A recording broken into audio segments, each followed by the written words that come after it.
ఒక పక్క నుంచి డ్రగ్స్ వద్దు బ్రో అని క్యాంపెయిన్ సుమారుగా 50,000 స్కూల్స్ లో ఈ రోజుకి మేము కండక్ట్ చేసి డ్రగ్స్ వల్ల వచ్చే నష్టాలు, డ్రగ్స్ తాలూకా కేసుల్లో ఇరుక్కుంటే వాళ్ళ భవిష్యత్తు ఎలా పాడవుతుంది అని ఎన్డీపీఎస్ యాక్ట్స్ మీద, చట్టాల మీద కూడా అవగాహన కల్పించే పరిస్థితి మేము తీసుకొస్తా ఉంటే, ఈ రోజుకి కూడా ఆ జగన్మోహన్ రెడ్డి పరిస్థితి ఎలా ఉంది అంటే, వాళ్ళ తాలూకా మాఫియా పరిస్థితి ఎలా ఉంది అంటే, మా ప్రభుత్వం డ్రగ్స్ వద్దు బ్రో అంటే వాళ్ళు ముందుకొచ్చి డ్రగ్స్ తీసుకో బ్రో అనే పరిస్థితిలో ఈ రోజు వచ్చారంటే నిజంగా సిగ్గుపడే పరిస్థితి. ఒక అర్హత లేని వ్యక్తి, యువతని ఎలాగ ముందుకు తీసుకెళ్లాలనే అంశం మీద మాట్లాడడానికి అర్హత లేని వ్యక్తి జగన్మోహన్ రెడ్డి వాళ్ళ విద్యార్థి విభాగాన్ని కొంతమందిని యువతిని కలిసి ఈ రోజు కూర్చోబెట్టి ఒక ట్రైనింగ్ ప్రోగ్రామ్ ఏదో పెట్టాడంట. అసలు ఆ ట్రైనింగ్ పెట్టేదానికి నీకు అసలు అర్హత ఉందా అని నేను జగన్మోహన్ రెడ్డిని అడుగుతున్నా. ఆ పులివెందుల ఎమ్మెల్యేకి కనీసం అర్హత ఉందా అని నేను అడుగుతున్నా. ఎందుకంటే నీ విద్యార్థి విభాగం నాయకుడు కొండారెడ్డి వైజాగ్ లో ఏయులో ఎంబీఏ చేస్తూ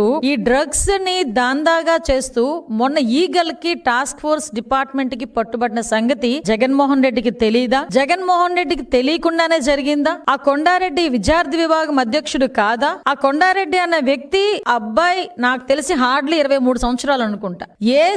ఏ వయసులోని పిల్లలు ఇలాంటి డ్రగ్స్ కి అదేవిధంగా గాంజాకి అలవాటు పడి వాళ్ళ భవిష్యత్తు నాశనం చేసుకోవడమే కాకుండా వాళ్ళ తల్లిదండ్రులకి కూడా క్షోభ మిగిల్చే పరిస్థితి.